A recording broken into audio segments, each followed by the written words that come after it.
Hi, I'm Professor Eric Bronson. And I'm producer Britt, and you're listening to the news.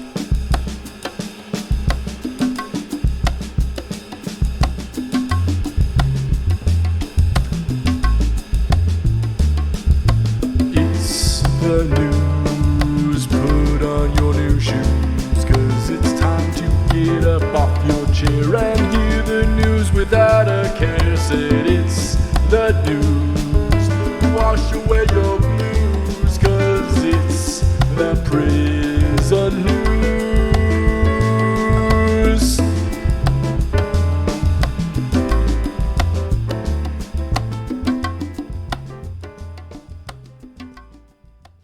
Wow, way to usher in a new year with a beautiful introduction song on the news. Well, That's thank you. beautiful stuff there, Yeah. Producer Brett. Yeah, That's I great stuff. heard prospective prisoner Kevin Spacey is in Israel doing like a lounge act now, and I was kind of inspired by that. That's the inspiration. That's perfect. I remember years ago, my friends and I used to jokingly try and work any song that we could come up with that was just outrageous into a lounge act and just, randomly bust out into like, something like, Fred Durst screaming Nookie as a lounge act and what that would sound like. But have you ever heard of the artist Richard Cheese? Because no, that's, I have not. Richard Cheese and Lounge Against the Machine. It's Lounge Against. Oh. Yeah, it is an act that just covers like songs like that in like lounge format, and it's super funny. Oh, Yeah, I gotta go check great. that out. Yeah, That is great. That's perfect. Pretty Perfect. fun. That song's after my own heart. But ahoy, dudes! Indeed, Let we us are in a get new started. year. Happy New Year, everybody! Happy New Year. Hope everybody had a wonderful holiday season, especially those that happen to be behind bars. We know that's an especially tough time of year for them, being away from their family during the holiday season. And their families as well. It's shout out to them because that's hard having a loved one behind bars and like wanting them to be there. Exactly. So let's go ahead and get into a little bit of news and talk about some things that have happened just recently during this holiday season that are kind of fitting that our listeners might want to know about. What do we got on the docket? Specifically, we got some fun stuff happening in South Carolina. Specifically, a South Carolina corrections officer who was fired and has been charged with smuggling tobacco into prison. Just tobacco? That's in South Carolina? That's a crime? Just exactly. In South Carolina, tobacco? That's a crime? Isn't that part of the tobacco highway? I think so, yeah. Yeah, but maybe it was because they smuggled it in rather than just carried it in. Right. They cut into the profits of the prison. Like, I'm sure they still have cigarettes at that commissary. Right. Yeah. Right. All right. So out of Sumter County, South Carolina, a South Carolina corrections officer was fired after allegedly, I'm going to remember that, trying to smuggle tobacco into a state prison. The South Carolina Department of Corrections said 60-year-old Patricia Robertson was arrested and charged with misconduct in office and providing contraband to prisoners. Robertson was a correctional officer at the Watery River Correctional Institute in Sumter County. According to warrants, Robertson hid 3 vacuum-sealed bags of the brown, leafy substance totaling 461.7 grams inside her work bag. Oh, it was just in the her work bag? Okay, nothing. That was nothing. That's not that well hidden. That's not clever. Like, come on. That's right. No, it was just, you figure that there was, the way they read it, led into this. I'm just like, oh, it's inside her work bag. Yeah. On this, and she did this on December 29th. So right in the heart of the holiday season. I think, like you said, 400 something grams. I think that's only like a pound and a half. 461 grams. Yeah. That's not that much tobacco. And that's just tobacco. No, it's just tobacco, damn it. You're endangering your career for smuggling in tobacco. Like, right. That stinks for everybody. Like, especially because you said they were like 60 years old too, probably near retirement age. They probably lost their pension on that. Professor Strah has joined the chat. Ahoy, dudes. Ahoy, dude. Ahoy. Well, so when Patricia Robertson had the opportunity after being confronted about this, supposedly she admitted it was tobacco she brought to smuggle in for an inmate at the prison. It could have been for her. Like, she shouldn't have admitted it was for someone else. She should have just said it was for her. She smokes a lot. No, she should have been like, it's my lunch. What? I can't bring lunch to work now? Yeah. We have a right to eat whatever lunch we want. Like, I think there's a right. Tobacco leaves and kale go wonderful together in a salad. Yeah. Oh, can you imagine that taste? They should make it okay. It's your lunch. You got to eat it all if you want to keep your job. I need the Brussels sprouts with it. Yeah, because you know what it would be totally believable if Patricia Robertson, 60-year-old, had that old lady smoker voice. You know, the one that, oh yeah. If she talked like that, she could have easily, oh, this is my own stuff. I roll my own cigs. I would accept that, and I think that to teach her a lesson, they should find alternative methods. Yeah, make her smoke it all, make her eat it all, whatever. Right. Oh yeah, so, make her smoke it, just like like when you bring home a pack of smokes and your dad finds it and he's like, you got to smoke the entire carton or whatever. That's the same punishment idea. Smoking till you vomit. You know, that's what they should do with all prison contraband. Is like, if they find contraband, you're like, you have to ingest all of this right now, or you're getting extra years on your sentence. Yeah. Period. I think that is the only justice in this world. Yeah. Is you have to smoke the whole pack, justice. No. Yeah. So according to records, Robertson was booked at the Sumter County Detention Center and was released on bond. Here, we've heard of these stories quite often, right? We've heard of correctional officers bringing in contraband, whether it's alcohol, drugs, who knows, whatever it might be, and them being caught, right? We've heard of these over and over. And a lot of times when it's something along the lines of cigarettes or tobacco, they give them the opportunity to resign and walk away. So it makes me wonder if there's a history here that we don't know about, or if they had something else, on this officer that they actually arrested her for this. Right. Or was she like the coworker who like microwaves fish for lunch? Yeah, did you take her as a person? Yeah. she busts out a carton of hard-boiled eggs every day for a break, and the whole unit has to smell it. Yeah, she's like smoking sardines in the lobby. Yeah. Inmate, go get back in your cell. Everybody locked down. Yeah, could be. You would have been a good 60-year-old woman. Yeah, definitely. You still can be. You still can be. Yeah, I can. Not too late, got buddy. A few years left. I got great birth and hip, so yeah, I fit right in. So yeah. So I just find it interesting because a lot of states that I know of, when these things happen for something as minor as tobacco, they give that officer the opportunity to resign. Admit to it, resign, don't come back here. We aren't going to ruin your life with an arrest. So yeah, there's a discretion that gets used. Even like I saw cases of even like stuff that would be counted as sexual assault. Even those were not criminally charged. They were just, hey, get out of here, leave, don't come back. So if something like that gets dismissed, I'm sure part of it is evidence. Wait, I'm sorry. Corrections officers like sexually assaulting prisoners, or corrections officers? Oh wow. Yeah, there was a guy I worked with. Yikes.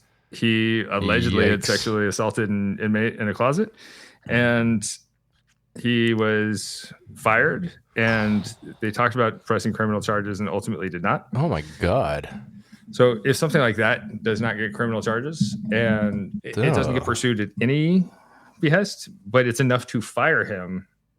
Okay. Yeah, it's just firing him though. He can always just get a job as a CO elsewhere. It's not like they don't. Hopefully not. Yeah. I mean, hopefully not. Right. But like we see with cops all the time, if you get fired for excessive force or something, you just go a couple counties over or a state over, and they don't care. Right.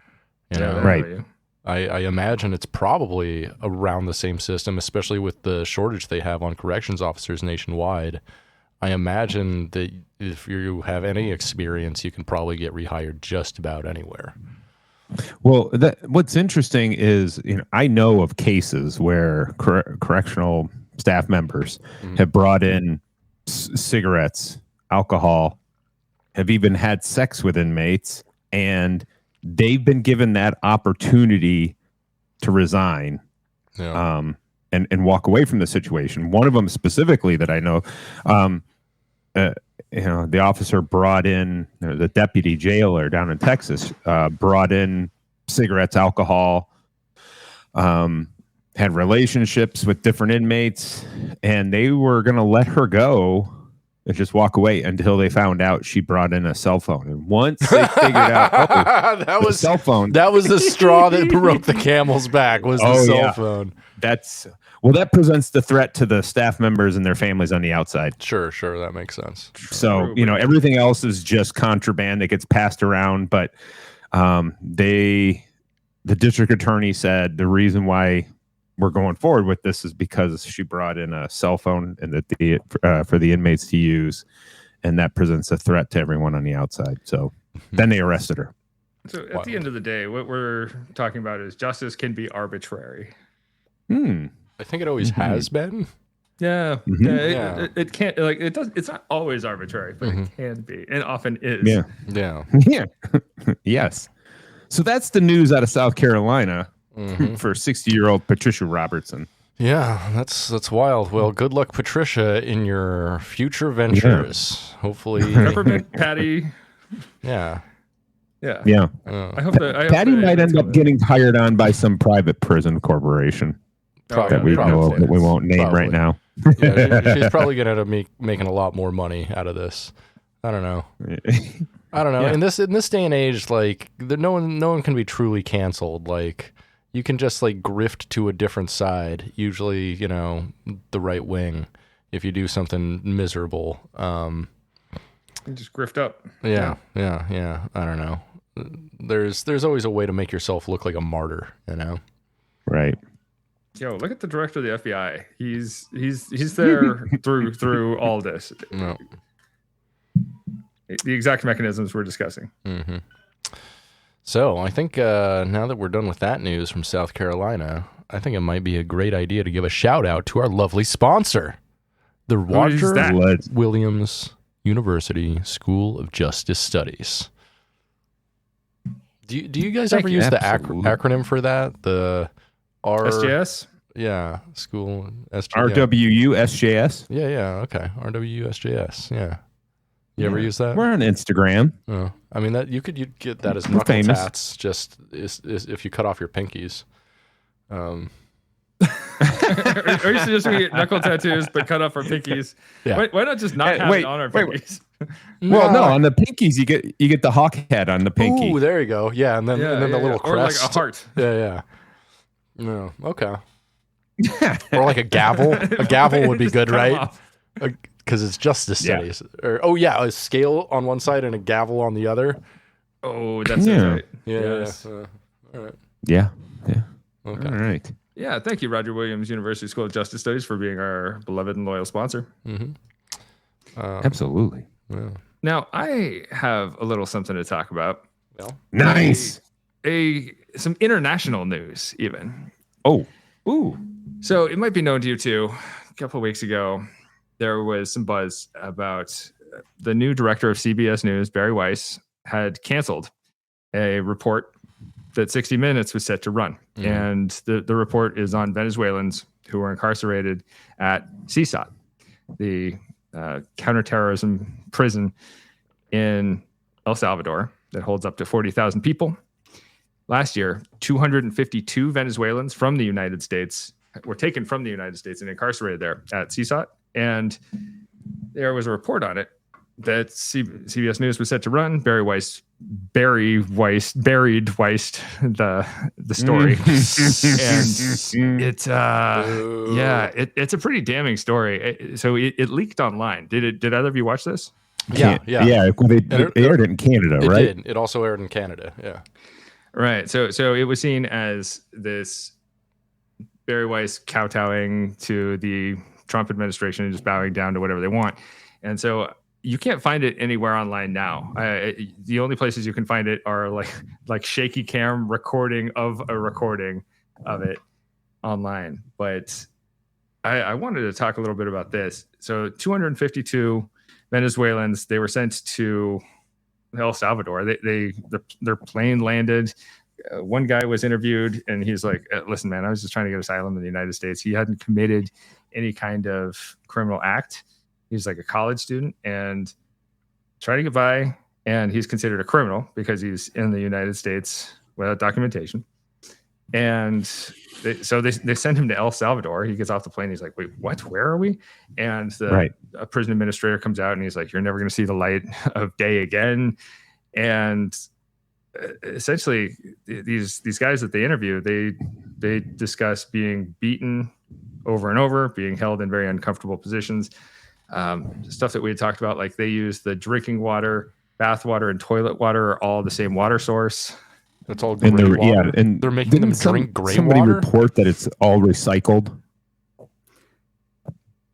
I didn't catch that on the report, but okay. I'd heard the same thing, that it's all comes from one source or it's all the same source, and that it is they recycle their own water to save money, supposedly. I don't know if that's true, but whether or not they, having it, all right in that one spot, that's nasty. That's disgusting.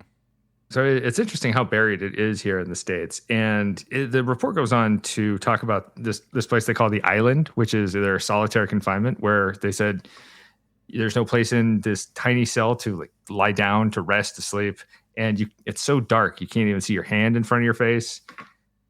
Food and medication are withheld at times as coercion, and the whole thing sounds pretty ugly. And these 252 Venezuelans were eventually, through some negotiation with the Venezuelan government, who had 10 incarcerated Americans, these 252 Venezuelans were eventually sent back to Caracas and left the prison. But holy smokes, the whole thing is ugly and reeks of just human rights abuses. Does the UN mean anything? Like the UN, they mentioned multiple times in this story, oh yeah, well the UN says you can't do this, and it's like they're just running roughshod over the whole thing.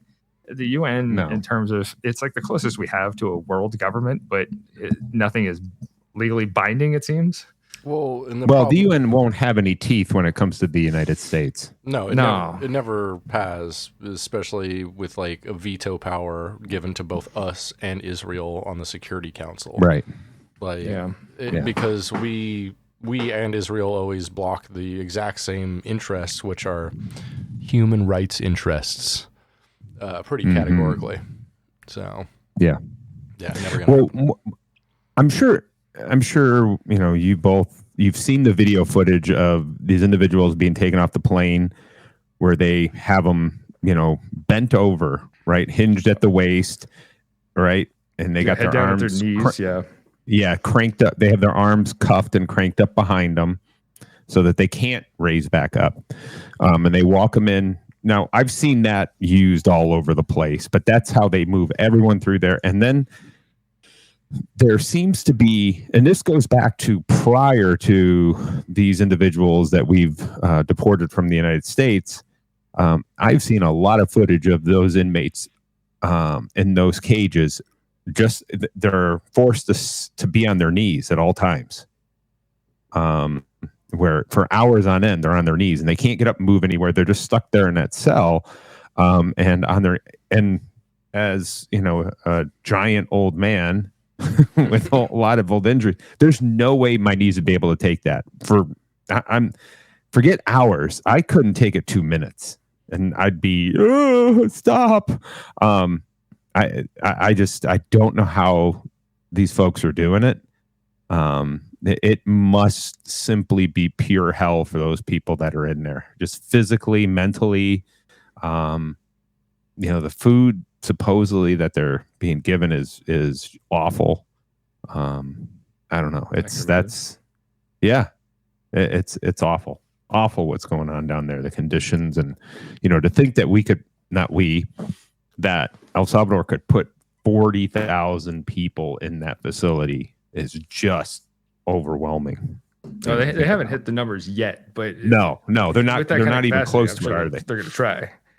And contracting to other governments. And the U.S., the report mentions the U.S. is contracted with South Sudan, Uganda, and some other places to hold immigrants from our country in their prisons.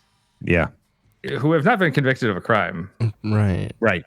And these are all equatorial countries that are not known for their good conditions. So I imagine all of these places are basically human ovens. Yeah. Yeah. And they're known for human rights abuses in their facilities, and the whole thing it reeks. It's terrible, and the conditions are so. I feel for people stuck there. And one interesting thing I learned here too was so MS-13. One way they identify themselves is by tattoos as gang insignia, but the gang that they're looking at from Venezuela, they're just looking at Venezuelans who have tattoos. Period. Because apparently this gang, which I can't think of the name off the top of my head, they don't use tattoos. Tren de Aragua. Tren de Aragua, yes. Thank you. And they don't use tattoos as a marker of the gang, which is actually very smart on their end to lack identification in any kind of physical way, especially any permanent physical way. And I wonder if we are going to see that as more of a trend for moving forward, a trend de Aragua moving forward. But you just know that draconian governments will just use that as an excuse to round up people that they find suspicious who don't have tattoos. And use that as a sign and be like, oh, you have no tattoos? You must be in the no tattoo gang. Having no tattoos will soon become the having tattoos. Right. Yeah. And we know our Supreme Court right now is just going to rubber stamp that rule. I mean, just bam. Yep. That sounds good. Go ahead, ICE. Yeah. It's all bad. And if you look at this, the thing that I keep, thinking about is look at the way we're, rounding folks up, where we're sending people, and the large percentage of people in our country that are more than okay with this, that are cheering this on and celebrating it, what it says about us, our country, our values, just to not only be okay with human suffering, but to celebrate it. It just I don't understand how we got to this point. Well, no, I kind of do. We have the rhetoric of, hey, they're animals, they're criminals, they're animals, they're not human, they're subhuman. At least since the 1980s, the mantra of America has really been, "Fuck you, I got mine," and it continues. That's the neoliberal project. That's the I did well, I don't care. It's money can solve all the world's There's issues. Good people and bad people. Right. Yeah, it's absurd. Yeah, and if you're not like us, bad. If you're like us, by like us, I mean the American project of white Christian heteronormative capitalist people in power. Yeah. Yes. Yeah. Yep. So anyway, the world is bad sometimes, and this is one of those times. Yeah. It really is. And once again, that's the news. The world is bad. Sorry. The world is bad. What a way to start off the new year. Yeah, beautiful. Yeah, we got anything else to say on the news this week? Nada. I do not. Well, this has been a wonderful newscast. Thanks for listening. If you, liked our podcast, please like, rate, and subscribe wherever you get podcasts. And, thanks for being with us, folks. Yeah, tune in next week for another exciting episode of Prison La Breakdown. Yeah, if you didn't know, we changed up our format recently. So every week now, we've got an episode coming out. Every off week, we do news about prisons, like this episode. And then every other week, we do, a regular episode. So Our standard regular format of episodes. Indeed. Yeah. And if anybody out there who feels like they're worried about now being rounded up for not having a tattoo, to be the non-tattoo gang, I would suggest, and Professor Beck Strah will actually pay for you to get this. You can go ahead and get a prison breakdown tattoo to keep yourself from being deported, and Professor Strah will pay for it. Yes. Yeah, that's how we will know you're good people. Right. Yeah. Well, the other thing is producer Britt gets to pick the place where that tattoo gets placed. Oh yeah. On your body. It's gonna be a tramp stamp every time. Every time. Prison breakdown tramp stamp. You're gonna be getting intimate with your partner, and they're gonna be like, "What's prison breakdown?" Like, oh, you don't know? You're gonna bend over in the grocery store too far, and people are gonna be like, "I listen to that podcast." Yeah. If you don't know, we can't go any further. Get out. Yeah, that's the extent of our reach. Grocery store tattoos. All right. Well, thanks for listening. I think it's time for Lights Out. Later, dudes.